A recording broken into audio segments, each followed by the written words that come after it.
Trabajé como un loco en Estados Unidos para ahorrar dinero y cumplir el sueño de construir mi propia casa en México.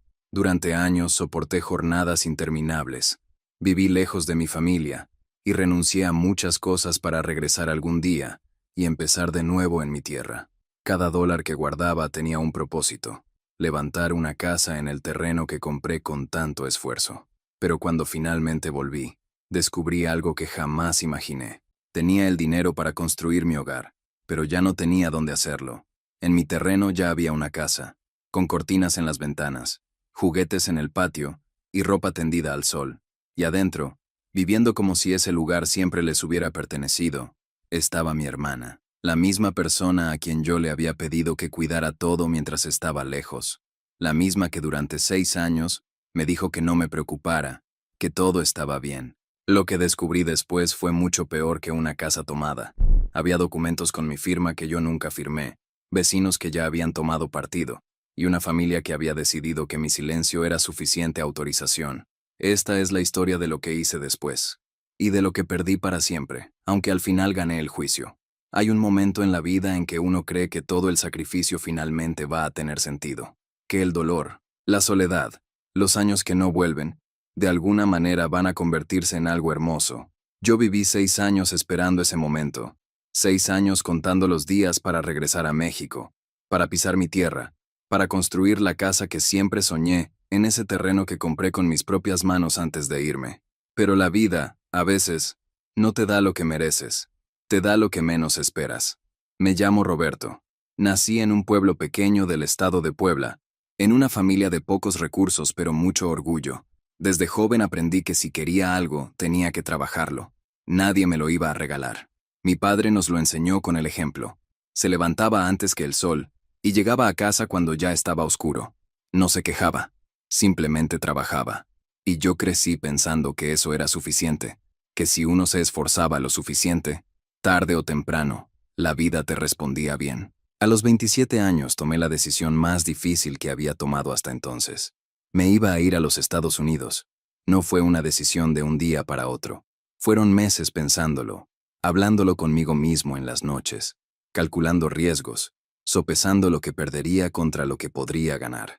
En ese entonces ya tenía un terreno pequeño pero mío, ubicado a las afueras del pueblo, en una zona tranquila donde todavía se podía ver el cielo sin que lo taparan los edificios. Lo había comprado con los ahorros de 3 años trabajando en la ciudad, vendiendo de todo, haciendo lo que fuera necesario. Ese terreno era mi ancla, era la prueba de que yo podía construir algo. Pero para construir la casa necesitaba más dinero del que tenía. Y en México, con los trabajos que encontraba, me iba a tardar décadas.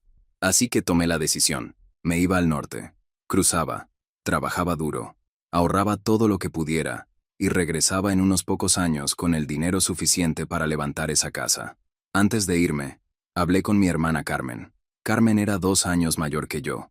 Siempre había sido la responsable de la familia, la que ponía orden, la que solucionaba los problemas. Cuando mi madre se enfermó años atrás, fue Carmen quien se hizo cargo. Cuando mi padre tuvo problemas con unos vecinos por una deuda, fue Carmen quien habló con ellos y arregló todo. Yo confiaba en ella de una manera que no tenía palabras. Era mi hermana mayor, era parte de mí. Le pedí que cuidara el terreno mientras yo estaba fuera. No te preocupes, me dijo. Aquí va a estar cuando regreses. Le creí. No tenía ninguna razón para no creerle. El cruce fue difícil. No voy a describir cada detalle porque hay cosas que uno prefiere guardar, pero sí puedo decir que llegué a los Estados Unidos con el cuerpo entero y el alma un poco rota. Aterricé en el estado de Georgia, donde ya había una pequeña comunidad de gente del mismo pueblo que yo. Me recibieron bien, me ayudaron a encontrar trabajo en los primeros días, y desde la primera semana ya estaba en una línea de producción de una planta de procesamiento de alimentos, trabajando turnos de 12 horas. Al principio mandaba mensajes a Carmen cada 2 o 3 días. Le preguntaba cómo estaba el terreno, si todo seguía bien, si había tenido algún problema con los vecinos o con algún documento. Ella siempre me respondía lo mismo: todo bien, Roberto, no te preocupes, concéntrate en trabajar. Y eso hice. Me concentré en trabajar. Los primeros 2 años fueron los más duros. Me adapté al frío de los inviernos, al inglés que entendía poco, a la soledad de los fines de semana cuando todos en el trabajo tenían familia cerca y yo no tenía a nadie. Aprendí a cocinar para no gastar en restaurantes. Aprendí a arreglar cosas en el cuarto que rentaba para no pagarle a nadie. Aprendí a vivir con lo mínimo porque cada peso que me gastaba era un peso menos para la casa. Renuncié a cosas que duelen, aunque uno no lo diga en voz alta. Me perdí el cumpleaños número 15 de mi sobrina, la hija mayor de Carmen. Me perdí la boda de un primo al que quería mucho. Me perdí la Navidad 6 veces seguidas. Cada diciembre le llamaba a mi madre por teléfono y la escuchaba reír con los demás mientras yo estaba sentado en un cuarto rentado, comiendo lo que había en el refrigerador, diciéndome a mí mismo que valía la pena, que pronto regresaría, que la casa estaba esperándome. Al tercer año conseguí un segundo trabajo los fines de semana, limpieza de oficinas, de noche, cuando los edificios estaban vacíos. Era pesado, pero el dinero se iba sumando. Abrí una cuenta de ahorros y empecé a ver crecer un número que antes me parecía imposible. Cada vez que sentía que no podía más, entraba a la aplicación del banco, veía el saldo y respiraba. Ese dinero era mi futuro, era mi casa, era todo por lo que había venido. Las llamadas con Carmen se fueron espaciando, no porque hubiera ningún problema, sino porque los dos estábamos ocupados. Ella con su vida, su marido Héctor, sus 2 hijos, yo con el trabajo y los turnos. Cuando hablábamos era para lo urgente. ¿Cómo estaba mi madre? Algún asunto familiar, alguna noticia del pueblo. El tema del terreno casi nunca salía. Una vez, al cuarto año, le pregunté directamente si había tenido algún problema con los papeles o si alguien había intentado meterse. Me dijo que no, que todo estaba tranquilo, que no me preocupara. Al sexto año, decidí que ya era tiempo. Tenía ahorrado lo suficiente, no solo para construir la casa, sino para vivir tranquilo un par de años mientras me acomodaba de nuevo en México. Buscaba trabajo, levantaba algo propio. Era más de lo que había calculado originalmente. 6 años de sacrificio me habían dado más de lo que pedí. Les avisé a todos que regresaba. A mi madre, a mis amigos del pueblo, a los conocidos que tenía en Georgia. Hubo una pequeña despedida en la casa de un amigo, tacos y música y promesas de volver a vernos algún día. Me tomé la última foto frente al edificio donde había pasado tantas noches solo, y sentí algo que no supe nombrar bien en ese momento. Alivio, creo. O algo parecido. Llegué a México en un martes de octubre. El aeropuerto de la Ciudad de México olía igual que siempre. El ruido, los colores, la gente moviéndose sin parar. Tomé un autobús hacia Puebla, y desde la ventana vi el paisaje que había extrañado tanto. Los volcanes a lo lejos, los campos, el cielo enorme. Sentí que algo adentro mío se acomodaba en su lugar. Llegué al pueblo de noche. Mi madre me esperaba despierta con comida caliente. Lloramos los dos sin decir mucho. Después de cenar, le pregunté por el terreno. Se quedó callada un momento. ¿Ya hablaste con Carmen?, me preguntó. No, le dije. Pensaba ir mañana a verlo. Mi madre no dijo nada más. Cambió el tema. En ese momento no le di importancia. Al día siguiente me levanté temprano, lleno de energía, pensando en planos, en materiales, en cómo quería distribuir los cuartos. Caminé hasta el terreno con el paso de alguien que va a ver algo que le pertenece, y lo que encontré me detuvo en seco en medio de la calle. Había una casa terminada, con pintura fresca, cortinas en las ventanas, una pequeña barda alrededor, macetas con flores en la entrada. En el patio había una bicicleta infantil y ropa tendida en un lazo. Adentro, si uno ponía atención, se escuchaba el sonido de un televisor. Me quedé parado frente a esa casa durante lo que pareció mucho tiempo, intentando entender lo que estaba viendo. Entonces se abrió la puerta, y apareció Carmen. Carmen me miró desde la puerta y por un segundo, solo un segundo, vi algo en su cara que no era sorpresa. Era otra cosa, algo más parecido al miedo, o tal vez a la culpa, pero desapareció tan rápido que después me pregunté si lo había imaginado. Roberto, dijo, y sonrió. Sonrió. Eso fue lo que más me golpeó en ese momento. No se veía a una persona que había hecho algo malo. Se veía a alguien que había ensayado ese momento durante mucho tiempo y había decidido que la mejor estrategia era actuar con normalidad, como si yo fuera un vecino que pasaba de visita, como si la casa detrás de ella no estuviera parada sobre los 6 años de mi vida. ¿Qué es esto, Carmen?, le pregunté. Pasa, me dijo. Vamos a hablar adentro. No quería entrar. Algo en mí resistía la idea de cruzar esa puerta, de ponerme bajo ese techo que no debía existir. Pero entré, porque todavía, en ese momento, una parte de mí buscaba la explicación lógica, la que haría que todo tuviera sentido, la que me permitiera seguir creyendo que mi hermana no me había traicionado. La casa por dentro era pequeña pero funcional. Sala, cocina, 2 cuartos al fondo, un baño. Los muebles eran sencillos. En la pared de la sala había fotos familiares enmarcadas. Carmen con su marido Héctor, sus 2 hijos, instantáneas de cumpleaños y reuniones. Era una casa de familia normal, una casa de alguien que llevaba tiempo viviendo ahí y no tenía ninguna intención de irse. Me senté en el sofá. Carmen se sentó frente a mí. Sé lo que estás pensando. Empezó. ¿Sí? Le dije. Entonces explícame. Lo que me dijo en los siguientes 20 minutos fue una construcción elaborada. No era una historia inventada de un día. Era una narrativa que había tenido años para desarrollarse, para ajustarse, para cubrirse de justificaciones. Carmen habló con calma, con orden, como alguien que había practicado ese discurso muchas veces.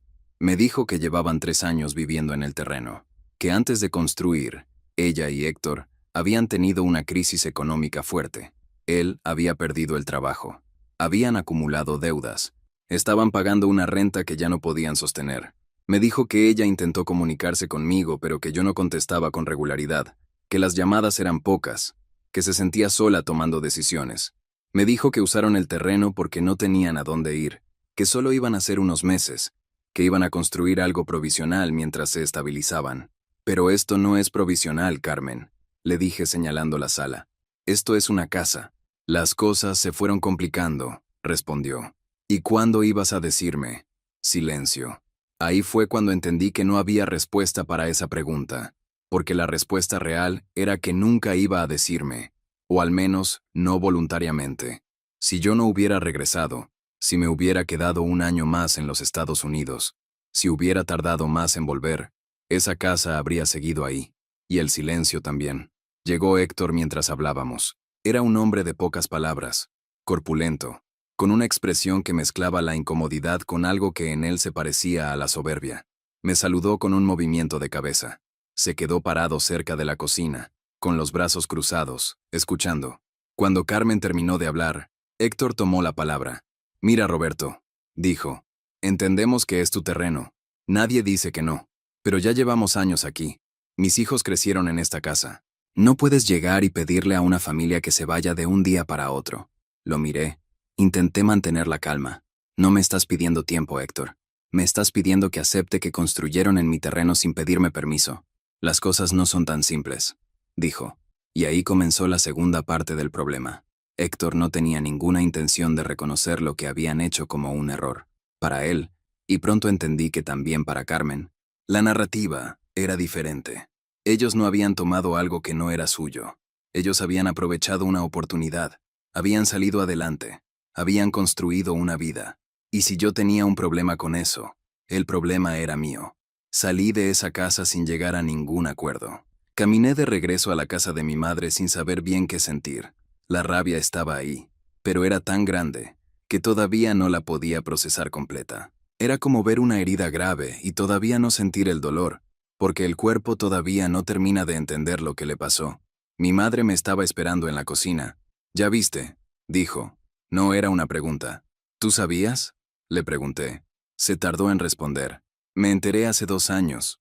Carmen me pidió que no te dijera nada, que ella iba a hablar contigo cuando regresaras. Y tú aceptaste. Roberto, yo no quería meterme entre mis hijos. Me levanté de la silla. No le dije nada más porque no confiaba en lo que podía salir de mi boca en ese momento. Salí a caminar por el pueblo y no volví hasta la noche. Al día siguiente, fui a buscar los documentos del terreno. Tenía una carpeta guardada con todos los papeles, la escritura original, los recibos del pago, la constancia del registro en el municipio. La había dejado en casa de mi madre antes de irme, en una caja de cartón dentro de su closet. Era el lugar más seguro que se me había ocurrido en ese entonces. La caja seguía ahí, pero cuando la abrí, la escritura no estaba. Revisé todo 2 veces, 3 veces. Saqué cada papel y lo revisé uno por uno. Los recibos de pago estaban. La constancia del municipio estaba. Pero la escritura original El documento más importante de todos había desaparecido. Volví con mi madre. ¿Quién tuvo acceso a esta caja? Le pregunté. Mi madre dudó. Carmen venía seguido, a visitar, a ayudarme con cosas de la casa. No necesité que dijera más. Fui al municipio esa misma tarde. Si la escritura había desaparecido físicamente, todavía quedaba el registro. Los documentos oficiales se guardan en el sistema. Expliqué mi situación en ventanilla. Pedí una consulta del registro del terreno a mi nombre. El empleado revisó en la computadora. Frunció el ceño. Revisó de nuevo. ¿Puede repetirme el nombre completo y la dirección del predio? Lo repetí. El hombre me miró con una expresión que yo ya había aprendido a descifrar en las burocracias. La expresión de alguien que tiene una noticia complicada y no sabe bien cómo decirla. Señor, según lo que tengo aquí, ese terreno fue transferido hace aproximadamente 2 años y medio. La titularidad actual está a nombre de otra persona. ¿A nombre de quién? Pregunté, aunque ya lo sabía. A nombre de una señora de apellido, revisó la pantalla. Méndez Vargas. El apellido de casada de Carmen. Me apoyé en el mostrador porque las piernas se me aflojaron. El empleado me preguntó si estaba bien. Le dije que sí, pero no estaba bien. Estaba viendo cómo 6 años de trabajo se habían convertido en un papel con el nombre de mi hermana. Salí del municipio a la calle, y me quedé parado en la banqueta sin saber hacia dónde caminar. No habían tomado solo el terreno. Habían tomado el tiempo que no regresa, los cumpleaños que no estuve, las navidades que pasé solo en un cuarto rentado pensando en esa casa que iba a construir. Todo eso, que no tenía precio y no podía recuperarse, había sido entregado sin mi permiso a cambio de una construcción que yo nunca autoricé. Y alguien, en algún momento, había decidido que eso estaba bien, que yo no necesitaba saberlo, que era más fácil esperar a que regresara y entonces inventar una historia. Esa noche, por primera vez desde que llegué a México, no pude dormir. Me quedé despierto pensando en algo que me resultaba imposible de responder. ¿Desde cuándo había planeado Carmen hacer esto? ¿Fue una decisión desesperada, tomada en un momento de crisis? ¿O fue algo que fue construyendo poco a poco, aprovechando mi ausencia, sabiendo que yo estaba lejos y no podía ver lo que pasaba? Y si era lo segundo, ¿cuántas de aquellas llamadas tranquilas? Todo bien, Roberto, no te preocupes. Habían sido parte de mantenerme quieto mientras mi propiedad desaparecía.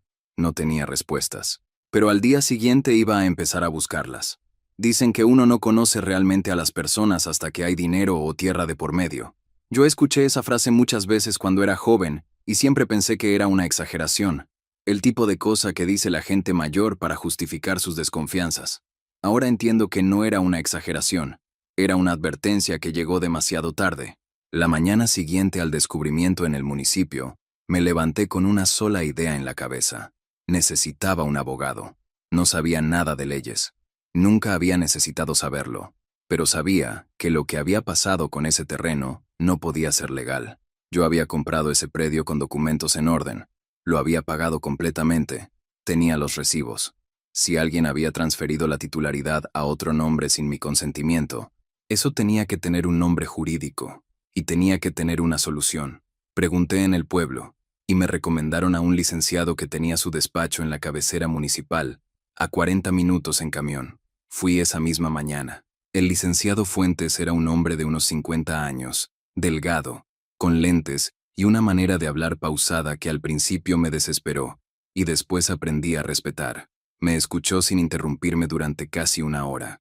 Tomó notas. Revisó los documentos que llevé, los recibos de pago, la constancia del municipio, una fotografía del terreno que yo había guardado en mi teléfono antes de irme a los Estados Unidos. Cuando terminé de hablar, se recostó en su silla y me dijo algo que no esperaba. Lo que usted describe tiene varios nombres legales posibles. El más claro sería fraude patrimonial, dependiendo de cómo se haya hecho la transferencia. Pero para saber exactamente qué pasó, necesito ver los documentos con los que se realizó ese trámite en el registro, porque alguien presentó papeles, y esos papeles, si son falsos, son la clave de todo. Y si son falsos, ¿se puede revertir? Si se prueba la falsedad, sí, pero usted debe estar preparado para algo. Estos procesos no son rápidos, y no son baratos. Y cuando hay familia involucrada, tampoco son sencillos emocionalmente. Esa última parte me la dijo mirándome directo a los ojos, como asegurándose de que yo entendía lo que implicaba. Le pagué sus honorarios por la consulta y le pedí que comenzara a revisar el caso. De regreso al pueblo en el camión, fui procesando todo. Tenía los ahorros de 6 años. Había llegado a México con la idea de construir una casa, no de pelear una batalla legal, pero ya no tenía otra opción. Esa tarde intenté hablar con Carmen de nuevo. Fui al terreno, llamé a la puerta. Me abrió ella. Le dije que necesitábamos hablar en serio, que había ido al municipio, que sabía lo de la transferencia. Su actitud cambió. Ya no estaba la Carmen tranquila del primer día, la que sonreía y me invitaba a pasar. Esta Carmen tenía la mandíbula apretada y los ojos fríos. Eso lo hicimos para proteger la propiedad mientras tú no estabas, me dijo. ¿Protegerla poniéndola a tu nombre? Si algo te hubiera pasado allá, Roberto, ese terreno se habría perdido. No había nadie que respondiera por él legalmente. Era una respuesta preparada, una que sonaba casi razonable si uno no pensaba demasiado en ella, pero no tenía ningún sentido real. Si el objetivo era proteger mi propiedad, lo lógico era avisarme, pedirme que firmara un poder notarial, hacer las cosas con mi conocimiento y mi permiso. Lo que no tenía ninguna lógica, dentro de esa justificación, era hacerlo en silencio, a escondidas, sin decirme nada durante años. Se lo dije exactamente así. Carmen no respondió. Simplemente me dijo que si quería hablar del tema, lo hiciéramos con calma, sin abogados, en familia. Ya es tarde para eso, le dije. Cerró la puerta. Lo que pasó en los días siguientes fue algo que no había anticipado. El pueblo tomó partido, no de golpe. Fue gradual. Primero fueron comentarios sueltos que me llegaban de segunda mano, que yo había abandonado a mi familia durante 6 años, que mi hermana había cuidado a mi madre sola todo ese tiempo, que el terreno había estado abandonado, y ella lo había aprovechado, que yo llegaba ahora con las manos llenas de dólares a reclamar cosas, cuando los que se habían quedado eran los que habían sufrido de verdad. No todos pensaban así. Había gente que me apoyaba, amigos de años que sabían la historia completa. Pero la narrativa que Carmen y Héctor habían construido era efectiva, porque tenía algo de verdad mezclado con mucha mentira. Sí, yo me había ido. Sí, había estado ausente. Sí, mi madre había necesitado ayuda que yo no pude darle desde lejos. Lo que esa narrativa omitía era que yo me había ido precisamente para construir algo, que había mandado dinero regularmente, que había sacrificado cada año que estuve fuera con un propósito claro, y que ese propósito me lo habían quitado. Pero en el tribunal de la opinión del pueblo, los matices no importan mucho. Lo que importa es la historia más simple. Y la historia más simple era el hermano que se fue contra la hermana que se quedó. Mi madre estaba en una posición imposible, y lo manejó de la peor manera posible, intentando no tomar partido, que en la práctica significaba no apoyarme. Cuando le explicaba lo que había pasado, escuchaba. Cuando le pedía que hablara con Carmen, decía que no quería meterse. Cuando le decía que necesitaba que alguien de la familia dijera la verdad, se quedaba callada. Una noche, después de una de esas conversaciones que terminaban en nada, le pregunté directamente, ¿tú crees que lo que hizo Carmen está bien?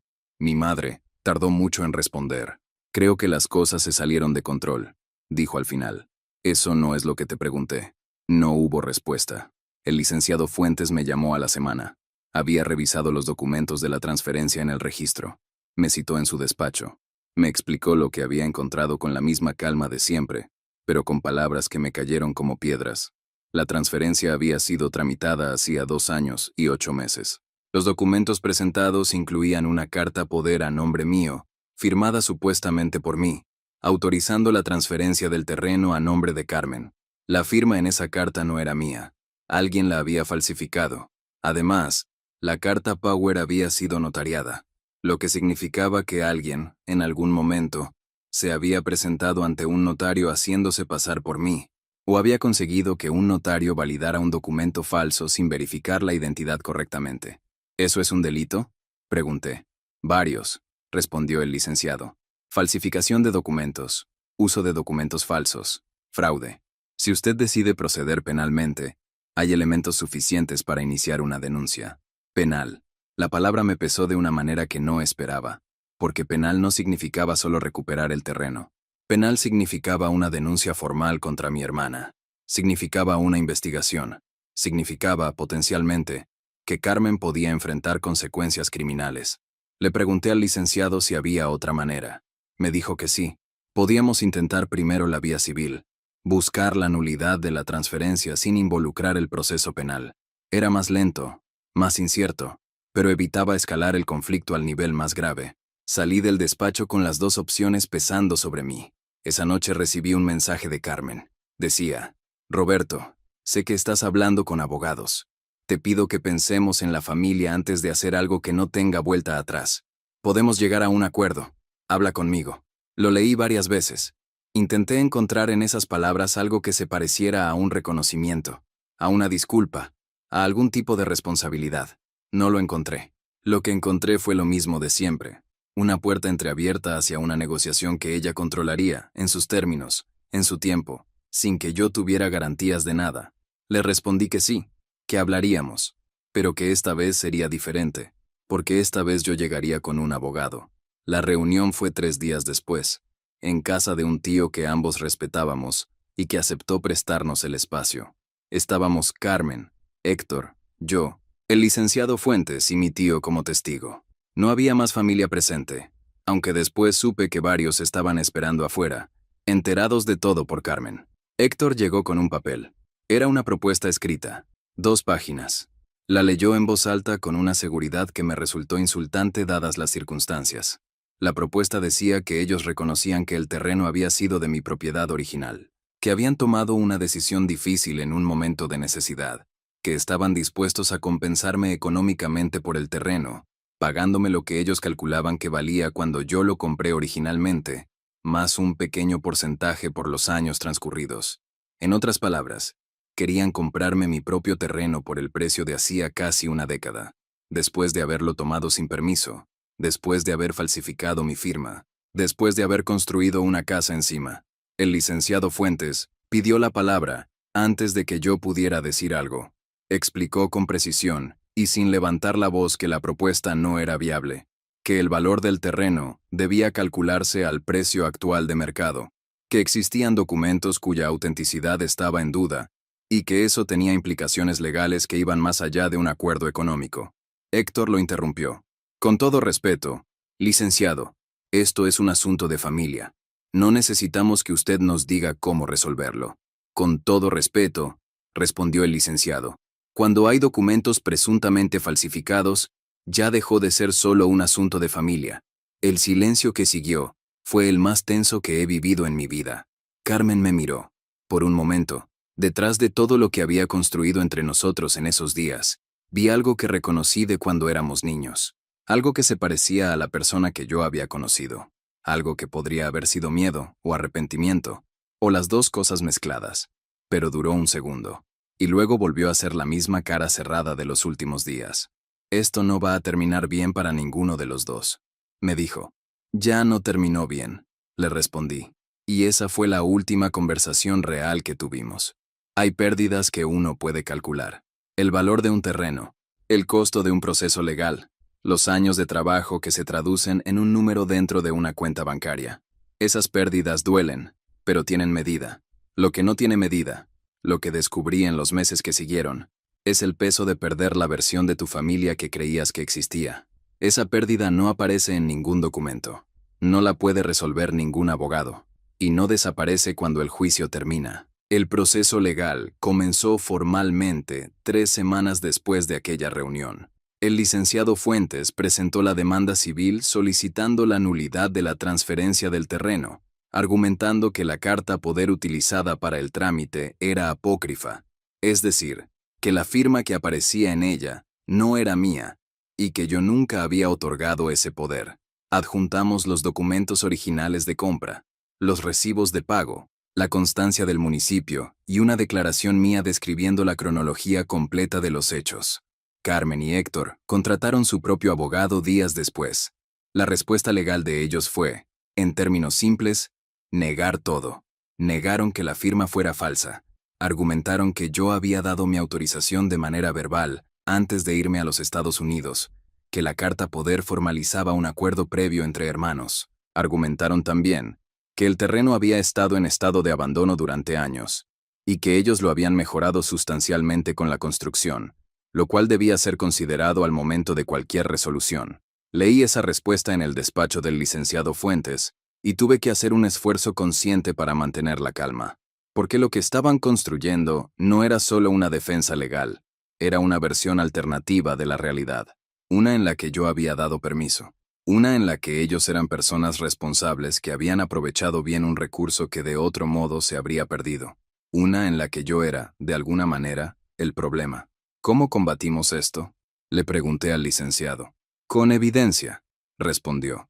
Si la firma es falsa, un peritaje grafológico lo va a demostrar. Eso es lo primero que vamos a pedir. El peritaje tardó semanas en ordenarse y más semanas en ejecutarse. La justicia en México no se mueve rápido, algo que yo sabía en abstracto, pero que ahora estaba viviendo en carne propia. Cada semana que pasaba era una semana más que Carmen y Héctor seguían viviendo en mi terreno, en mi casa, con mis años encima. Mientras esperaba, intenté mantener una vida. Renté un cuarto pequeño en el pueblo, el mismo tipo de cuarto que había rentado en Georgia, con la diferencia de que ahora estaba en mi propio pueblo rodeado de gente que me conocía de toda la vida. Algunos me saludaban con normalidad, otros me miraban con esa incomodidad específica de quien sabe algo que preferiría no saber. Y otros, los menos, me evitaban directamente porque habían tomado partido por Carmen y no querían la conversación. Mi madre y yo seguíamos hablando, pero algo había cambiado entre nosotros. Ella me invitaba a comer, me preguntaba cómo iba todo, me trataba con cariño, pero cada vez que el tema del terreno salía, había una pared. No podía o no quería decir en voz alta que lo que Carmen había hecho estaba mal, y ese silencio con el tiempo fue más doloroso que cualquier cosa que pudiera haber dicho. A los 2 meses de iniciado el proceso, el licenciado Fuentes me llamó con la primera buena noticia. El peritaje grafológico había concluido. La firma en la carta poder no era mía. El perito, un especialista contratado por el juzgado, había comparado la firma del documento con otras firmas mías en documentos oficiales y había determinado con un nivel de certeza técnica muy alto que eran de personas diferentes. Era la prueba central que necesitábamos. Pero Carmen y Héctor no se rindieron. Su abogado impugnó el peritaje, argumentó irregularidades en el procedimiento, pidió un segundo perito. El juez aceptó la solicitud. Más semanas, más espera. El dinero que había traído de los Estados Unidos, que debía haber sido para construir una casa, se iba convirtiendo poco a poco en facturas del licenciado, en trámites, en copias certificadas, en tiempos de traslado. No me arrepentía de pelear, pero el costo era real y lo sentía cada mes. Fue durante esa época de espera que sucedió algo que no había anticipado. Un vecino anciano que vivía frente al terreno desde antes de que yo lo comprara, se acercó a mí una tarde en la tienda del pueblo. Se llamaba don Aurelio, tenía más de 70 años y una memoria que no fallaba. Me dijo que él había visto todo, que había visto cuando llegaron los materiales de construcción al terreno, que había visto cuando empezaron a levantar las paredes, que en su momento pensó que yo había dado permiso porque nadie le explicó nada, y él no era quien para meterse en asuntos ajenos, pero que ahora, sabiendo lo que había pasado, estaba dispuesto a declarar lo que había visto y cuándo. También me dijo algo más. Me dijo que unos meses antes de que comenzara la construcción, había escuchado una conversación entre Carmen y Héctor cerca de la barda de su casa. No la escuchó completa, pero escuchó a Héctor decirle a Carmen algo como: para cuando regrese, ya va a ser un hecho. No va a poder hacer nada. No era una grabación, no era un documento. Era el testimonio de un hombre mayor que había decidido, con los años que le quedaban, no quedarse callado. Se lo comuniqué al licenciado Fuentes. Me dijo que era relevante, que lo incorporaríamos como testigo en el proceso. El segundo peritaje grafológico confirmó los resultados del primero. La firma era falsa. Con esa conclusión en mano, el licenciado me presentó una decisión importante. Podíamos continuar solo por la vía civil y buscar la nulidad del trámite. O podíamos ahora, con 2 peritajes confirmatorios, agregar la denuncia penal por falsificación de documentos. Me tomé 2 días para pensarlo. No era una decisión sencilla. Penal significaba que Carmen podía enfrentar consecuencias que iban más allá de devolver un terreno. Significaba un proceso que la podía marcar de una manera permanente. Significaba, también, el fin de cualquier posibilidad de reconciliación. Pero mientras pensaba en eso, recordé algo. Recordé cada llamada en la que me dijo que todo estaba bien. Recordé la sonrisa cuando abrió la puerta el día que llegué. Recordé la propuesta de Héctor queriendo pagarme el precio antiguo de mi propio terreno. Y recordé la frase que don Aurelio había escuchado. Para cuando regrese, ya va a ser un hecho. Eso no era una decisión tomada en un momento de desesperación. Eso era un plan. Presentamos la denuncia penal. Lo que siguió fueron meses que prefiero no detallar hora por hora porque fueron agotadores de una manera que va más allá de lo físico. Hubo citaciones, declaraciones, contradicciones en la versión de Carmen y Héctor, que el proceso fue exponiendo una por una.